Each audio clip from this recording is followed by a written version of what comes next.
আপনাদের উপর শান্তি বর্ষিত হোক। আশা করি সবাই ভালো আছেন। তো আসলে থাম্বনেইল দেখে বুঝতে পারছেন কি নিয়ে কথা বলবো।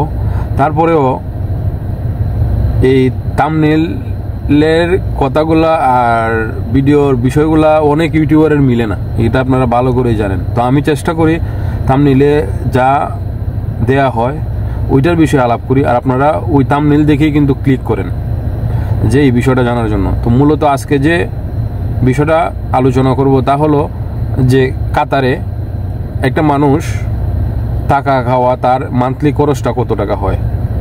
বিশেষ করে যারা এখানে ফ্রিল্যান্সার বিষয়ে আসেন, মানে ফ্রি বিষয়ে আসেন আর কি, কোম্পানি হলে তো আলাদা, এটা আলাদা হিসাব। আর যারা ফ্রিল্যান্সার হিসেবে আসেন তারা এখানে নিজের রুমের সিট ভাড়া, ওয়াইফাই বিল, পকেট খরচ, তারপরে হাবিজাবি এগুলো তো আছেই। তো আমি আজকে চেষ্টা করব ওই ধারণাটা আপনাদের দেওয়ার জন্য। আর অনেকেই প্রশ্ন করেন যে ভিসার প্রফেশনটা অনেকে বিভিন্নটা দিয়ে দেয়, আসার পরে এখানে ঝামেলা হয় কিনা এই বিষয় নিয়ে আমি অলরেডি একটা ভিডিও বানাইছিলাম, তো ডকুমেন্ট আকারে বানাইছিলাম, ভিসা সাবমিট করছিলাম, এইগুলো সব দেখাইছিলাম স্ক্রিনে। কিন্তু ইউটিউবের গাইডলাইনের কারণে আমি 2বার ভিডিওটা আপলোড করছি, ইউটিউব অটোমেটিকলি 2বারই ভিডিওটা রিমুভ করে দিছে। তো যাই হোক, আমি ইউটিউব বিষয়ে অত অভিজ্ঞ না, তো তাই বুঝতে পারি নাই। মনে হয় যে পাসপোর্ট নাম্বার, ভিসা নাম্বার এগুলো এখানে দেওয়া ছিল, আমি ব্লার করে দিছিলাম, তারপরও কিসের জন্য জানি রিমুভ করে দিছে। তো আমি আর এটা নিয়ে আর ঘাটাঘাটি করি নাই। তা আজকে চেষ্টা করব মুখ দিয়ে বোঝানোর যে প্রফেশনটা আসলে কি সমস্যা হয় এখানে আসার। তো আশা করি আপনাদের এই ভিডিওটা দেখলে অবশ্যই উপকার হবে। আর আমি তো জানেন, আপনাদেরকে আমি প্রায় সময় বলি যে আমি এখানে ভিডিও বানানোর আমার কিন্তু মূল উদ্দেশ্য যে ভিউ বাড়ানোর জন্য বা সেলিব্রিটি হওয়ার জন্য না, আপনাকে সঠিক তথ্য দেওয়ার জন্য, আপনারা যাতে এখানে এসে প্রতারিত না হন। যার জন্য আমি কোনোদিন আপনাদেরকে বলি নাই যে আমার ভিডিওটা শেয়ার করুন, আমার ভিডিওটা সাবস্ক্রাইব করুন, বন্ধুদের মধ্যে ছড়িয়ে দিন। এগুলো বলি না কেন? কারণ এগুলো প্রয়োজন নাই, আমি মনে করি না এগুলো প্রয়োজন। আপনাদের যদি ভালো লাগে অবশ্যই তো আপনারা আমার ভিডিওগুলো দেখবেন এবং কারো কাছে শেয়ার করার প্রয়োজন মনে হলে করবেন। কিন্তু ইদানিং আমি দেখতেছি কি যে কিছু ব্রোকার আছে, দালাল চক্র আছে, তারা আমাকে একটু হুমকি টমকি দিতেছে, যার কারণে আমার যে নাম্বারটা দেয়া, এই নাম্বারে, সরি আমি দুঃখিত, কারণ আমি ভিডিওর বাহিরে কথা বলতেছি, বলার প্রয়োজন তাই বলতেছি। অনেকে আমাকে হুমকি দিতেছে বা কমেন্ট আইসো বাজে কথাবার্তা বলার চেষ্টা করতেছে, যদিও কমেন্টে কম করতেছে, কারণ অন্য ভাইয়েরা আছে তারা রিপ্লাই দিয়ে দেয়।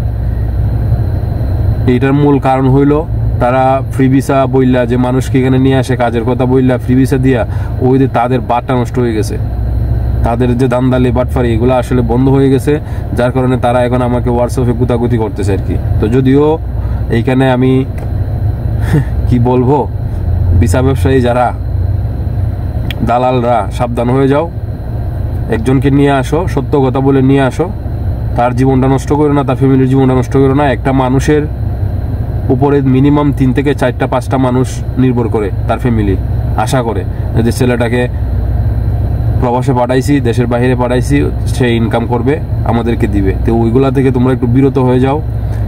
আর না হয় আমি আরো ভয়ঙ্কর তথ্য নিয়ে ভিডিও বানাবো। আর এক দালালে অলরেডি এখানে কি বলবো, এগুলা আসলে বললেও গাইডলাইনের সমস্যা হয় ইউটিউবে। কারণ ধরাইয়া ভিসা বিক্রি করবো না ওইটা সে স্বীকার করছে, এইখানে কাতারেই করছি, ঠিক আছে। তো যাই হোক, যারা ব্রোকার আছেন, দালাল আছেন, সাবধান হয়ে যান। হ্যাঁ, ভিসা বিক্রি করেন, আপনারা সত্য কথা বলে বিক্রি করেন। মানুষ তো অহরহ মানুষ আসছে, আমাকে চিনে না মানুষ, আমার কাছে টাকা দিতেছে আমাকে বিশ্বাস করে। তো আপনারা সত্য কথা বললে আপনাদের কাছে দিবে না কেন? আমার বাড়ি হলো হবিগঞ্জ, কোথায় সিরাজগঞ্জ, কোথায় কিশোরগঞ্জ, কোথায় যশোর, ওইখান থেকে আমার কাছে ফাইল জমা দিতেছে, পাসপোর্টের কপি দিতেছে। কেন দিতেছে? ভিসার জন্য। সত্য কথা বলেন, সত্য চিরন্তন, এটার কোনো মৃত্যু নাই, এটা আজীবন থাকবে। সত্য কথা বলে ভিসা সেল করেন, তো আপনারা ভালো কিছু করতে পারবেন। তো যারা এই হুমকি দামকি দেন, এগুলো আসলে ডেম কেয়ার, এগুলো আমি ফরওয়ার্ড করি না, এটা কোনো বিষয় না। আমি সত্য কথা বলার জন্য এখানে আসছি, আমি সত্য কথা বলবো। আমি যতদিন আসছি সত্য কথা বলবো। আর আমি যদি নাও থাকি, আমার ভিডিওগুলো আছে, মানুষের দেখবে, উপকৃত হবে, আমি এটাই চাই। তো আমি আপনাদের কাছে একটা রিকোয়েস্ট, ভিউয়ার যারা আছেন, অন্তত আমি তো কোনোদিন বলি নাই যে ভিডিওটা শেয়ার করেন, অন্তত মানুষকে সত্যটা জানানোর জন্য হলেও আপনারা ভিডিওটা শেয়ার করবেন। সাবস্ক্রাইব করলে করেন, না করলে নাই, লাইক দিলে দেন, না দিলে নাই, প্রয়োজন হলে কমেন্ট করবেন, না হলে প্রয়োজন নাই। ভিডিওটা একটু বিভিন্ন গ্রুপে শেয়ার করবেন, যাতে মানুষ সত্যটা জানতে পারে, আর ওই যে ব্রোকাররা, দালালদার, প্রতারক থেকে মানুষ বাঁচতে পারে। আপনাদের কাছে আমার এই ছোট্ট অনুরোধ। ভিডিওটা বেশি বেশি করে শেয়ার করবেন বিভিন্ন গ্রুপে, বিভিন্ন ইয়াতে। তো আসি, একটা মানুষ যখন এখানে আসে, আসার পরে তার একটা সিট নিতে হয়। একটা রুমের মধ্যে মিনিমাম 10 থেকে 12 জন মানুষ থাকে। যে ডাবল, যে হসপিটালে, যে বাংলাদেশে যে হসপিটাল সিটগুলো আছে না, এইরকম সিট এখানে ডাবল করা যায়, একজন নিচে একজন উপরে। এরকম 4টা সিট থাকলে 4টা সিটের মধ্যে আপনার 8 জন মানুষ থাকে, 5টা হইলে 10 জন মানুষ থাকে। তো পার সিটে ভাড়া দিতে হয় এখানে মিনিমাম একেবারে কমের মধ্যে হলেও 250 রিয়াল, 250 থেকে 60 রিয়াল দিতে হয়। হাইয়েস্ট এটা 300 রিয়াল আছে। এটা বিভিন্ন লোকেশন বুঝে, জায়গা বুঝে। তো বিভিন্ন রুমের মধ্যে ওয়াইফাই সহ থাকে, আবার কোনো রুমের মধ্যে আপনার ওয়াইফাই নিজে নিতে হবে 30 রিয়াল দিয়ে। তো আমি যদি 260 রিয়াল ধরি, 70 রিয়াল ধরি, খাবার আসে 250, 260, 300 আসে। এটা প্রতি মাসে তো আর সেম আসে না। তো এবারে যে আপনার 550 থেকে 600 রিয়াল খরচ আছে এখানে। ওয়াইফাই বিল, আপনার পকেট খরচ, এটা আপনারা পান, বিড়ি, সিগারেট খান, চা খান, এগুলো যদি ধরি, এটা তো আলাদা। এটা কে কত টাকা খরচ করেন আমি তো জানি না। যেগুলো ফিক্সড লাগবেই, ম্যান্ডেটরি, সিট ভাড়া, ওয়াইফাই তো আপনি ইউজ করতেই হবে, ইন্টারনেট ছাড়া থাকতে পারবেন না, আর খাবার। এই জিনিসগুলো মিলিয়ে আপনার মিনিমাম খরচ আছে আপনার 18 থেকে 20,000 টাকা বাংলাদেশের টাকায় একটা মানুষের খরচ। এখন আপনাকে ইনকাম কত টাকা করতে হবে আপনি একটু বুঝেন। তো ভিসার প্রফেশন অনেকে দেখবেন যে মার্কেট ম্যানেজার, অনেকে ইলেকট্রিক ড্রাফটম্যান, অনেক সুপারভাইজার, অনেক হেভি ড্রাইভার, অনেকে ড্রাইভার, অনেককে দেওয়া হয় সাইট ইঞ্জিনিয়ার, ডেকোরেট ইঞ্জিনিয়ার, বিভিন্ন ধরনের প্রফেশন দেওয়া হয়। তো এই প্রফেশনগুলো আসলে একদিকে ভালো আর একদিকে কিছু প্রবলেম হয়। প্রবলেমগুলো আমি আগে বলি আপনাদেরকে। যাদের পাসপোর্টের এক্সপায়ার হয়ে যায় এখানে আসার পরে, পাসপোর্টে যখন আপনারা চান যে মেয়াদ বাড়ানোর জন্য, তখন যাদের হাই প্রফেশন, বড় বড় প্রফেশন, এই যে মার্কেটের ম্যানেজার, তারপরে সেলসম্যান, তারপরে ডেকোরেট ইঞ্জিনিয়ার, সাইট ইঞ্জিনিয়ার, ওইগুলার ক্ষেত্রে কি হয়, আপনাদের পাসপোর্টটা রিনিউ করতে ওইখান থেকে টাকাটা বেশি লাগে, অ্যামাউন্ট মিনিমাম 20,000 টাকা বেশি লাগবে। আপনার নর্মালি 200 রিয়াল লাগে, তারপরে 700 রিয়াল লাগে। 700 রিয়ালে প্রায় 25,000 টাকার মতো। তো যাই হোক, হাই প্রফেশন হলে এটা একটা প্রবলেম হয় আপনার।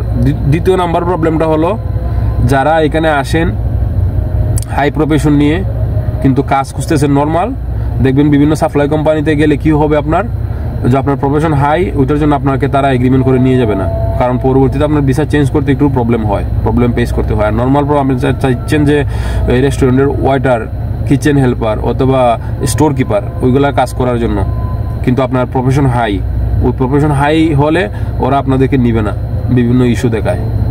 এই আর তেমন কোনো প্রবলেম হয় না। তো এই যে প্রবলেমগুলা, এটা আসলে মেজর কোনো প্রবলেম না। এটা আপনি ইচ্ছা করলে এখানে 200 রিয়ালের মতো নেয়, বাংলাদেশের টাকা 7,000 টাকা, 7,000 টাকা দিয়ে আপনি এক সপ্তাহের ভিতরে চেঞ্জ করতে পারবেন। হ্যাঁ, তবে যে কোম্পানিতে আছেন, যে কোম্পানির আন্ডারে আপনি আসছেন, ওই কোম্পানিতে একবারই চেঞ্জ করতে পারবেন প্রফেশনটা।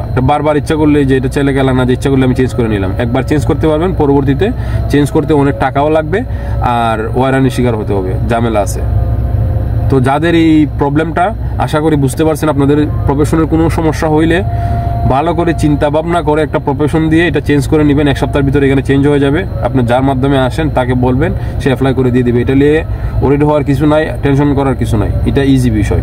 আর দ্বিতীয় নাম্বার যে প্রফেশন, অনেকে বলে যে ভাই আমাকে তো বলছে মার্কেট ম্যানেজার, কিন্তু দিবে ক্লিনারের কাজ, আমি যাই ক্লিনারের কাজ করতে পারবো নাকি, আমাকে পুলিশ ধরবে, কোনো সমস্যা হবে। অনেকে বলে ভাই আমাকে তো দিছে ইলেকট্রিক ড্রাফটম্যান, তো আমারে তো বলছে রেস্টুরেন্টের দোকানের কাজ দিবে, সুপার শপের কাজ দিবে। তো এইগুলো আসলে কোনো ম্যাটার করে না, এগুলা জাস্ট একটা এখানের ফর্মালিটি। কোম্পানি থেকে ইস্যু করার পরে বিভিন্ন ক্যাটাগরির ভিসা দেয়, ওই ভিসা দিয়ে আপনাকে নিয়ে আসে, এটা কোনো ম্যাটার করে না। হ্যাঁ, হাই প্রফেশন, লো প্রফেশনের মধ্যে একটা ভালো দিক হলো, আপনি যদি ইউরোপের জন্য অ্যাপ্লাই করেন, এখানে 6 মাস 1 বছর থাকেন, ওই হাই প্রফেশনটা স্যালারিটা যদি আপনি ভালো দেখাইতে পারেন, ওটা নিয়ে আমি একটা ভিডিও বানাইছি অলরেডি, ইউরোপ যাওয়ার জন্য কীভাবে, ওইটার জন্য আপনার ভালো হয়। আর না হয় হাই প্রফেশন নিয়ে এখানে আসবেন না। যারা কাজ কামের চিন্তা ভাবনা করেন, এখানে হাই প্রফেশন নিয়ে আইসেন না, ঝামেলায় পড়বেন, একটু ঝামেলায় ওই টাকা পয়সা খরচ হবে, একটু হয়রানি হবেন। তো আমি ক্লিয়ার কাট যতটুকু চেষ্টা করছি, আমার নলেজ থেকে, আমার জ্ঞান থেকে বোঝানোর চেষ্টা করছি। আর দালালদের চক্করে পড়বেন না। এইখানে কাতারে এখন বর্তমানে ভিসা হইতেছে না, অনেক সমস্যা হচ্ছে।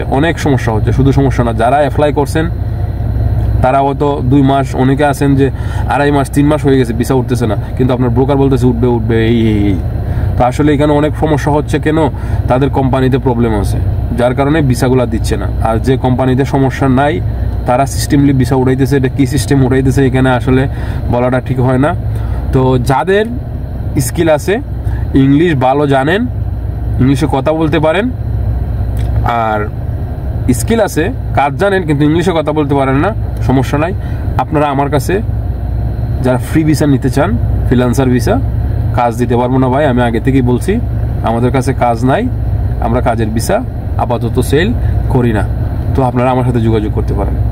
টাইলসের কাজ করেন, রঙের কাজ করেন, জিপসনের কাজ করেন, ইলেকট্রিকের কাজ জানেন, এসির কাজ জানেন, ফ্রিজের কাজ জানেন, অথবা এখানে এসে ফুড ডেলিভারির কাজ করবেন, ওইগুলা চিন্তাভাবনা যদি করে থাকেন, আপনাদের ইংলিশ জানা লাগবে না, মোটামুটি ইংলিশ জানলেই চলবে, যাতে আপনি এখানে চলতে ফিরতে পারেন। আপনারা আমাকে নক করতে পারেন। আর যারা কোনো কাজ জানেন না কিন্তু ইংলিশে প্রপারলি কথা বলতে পারেন, তাহলে আপনারা আমার সাথে যোগাযোগ করতে পারেন, নক করতে পারেন। আমরা যে ভিসাগুলো দেই এগুলা খুবই লো বাজেটে দেই, এবং ব্রোকার থেকে মিনিমাম 40 থেকে 50,000 টাকা কম পাবেন। কারণ হলো আমাদের কাছ থেকে ভিসা তারা নিয়ে 2 হাত বদল করে তারা বিক্রি করে ভিসাটা। তো আপনি চিন্তা করেন, যদি 20,000 টাকা করে 2টা হাতে লাভ করে, তাহলে 40,000 টাকা লাভ করে। তো আমাদের কাছ থেকে যদি ডাইরেক্ট নেন তাহলে আপনারা প্রতারিত হবেন না।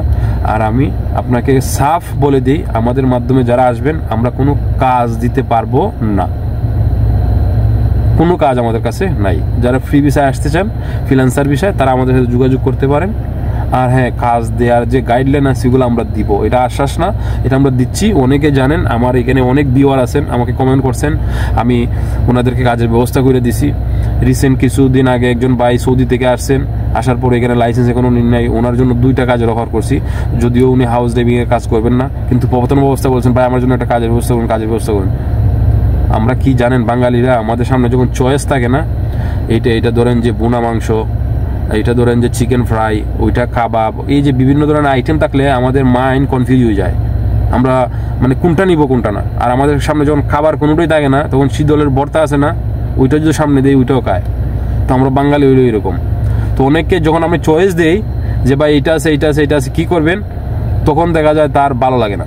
যাই হোক ভাই, আপনি মাইন্ড করেন না, আপনি হয়তো আমার ভিডিও শুনেন সবসময়, আপনাকে উদ্দেশ্য করে বলতেছি, আপনি তো জানেন পরবর্তীতে ওনার কাজ হয়েছে, উনি কোন জায়গায় কাজ নিছে। তো যাই হোক, আমরা কাজের ব্যবস্থা করে দেওয়ার চেষ্টা করি বা করব, কিন্তু আমরা কাউকে কাজ দেবো বলে প্রতিশ্রুতি দিয়ে এখানে নিয়ে আসি না। এইটা আপনারা মাইন্ডে রাখবেন। ওইটা ভেবে শুনে আমাকে নক করবেন, ওইটা ভেবে শুনে আমাকে মেসেজ দিবেন, আমার সাথে যোগাযোগ করবেন। আর না হয় যোগাযোগ করবেন না, দয়া করে। কোনো তথ্য জানার জন্য মেসেজ দিন, ফোন দিন, অসুবিধা নাই। ভিসার জন্য হলে আমি যে কথাগুলো বলছি ভালো করে শুনে বুঝে তারপরে করবেন। আপনার কত টাকা খরচ হবে, কি হবে, এখানে আসার পরে কতদিন পরে ইনকাম করতে পারবেন, এইগুলা A to Z একটা হিসাব করে আপনি কাতারেই আসেন আর যে কোনো দেশে যাইতে চান, আপনি ডিসিশন নেবেন। তো আশা করি আমার কথাগুলো মিক্স হয়ে গেছে, যদিও থাম্বনেইলের সাথে মিল নেই, তারপরও আপনারা আমার এখান থেকে অনেক তথ্য পাইছেন আমি আশা করি। তো সবাই ভালো থাকেন, সুস্থ থাকেন। আজকের পর্যন্ত এখানেই, আল্লাহ হাফেজ।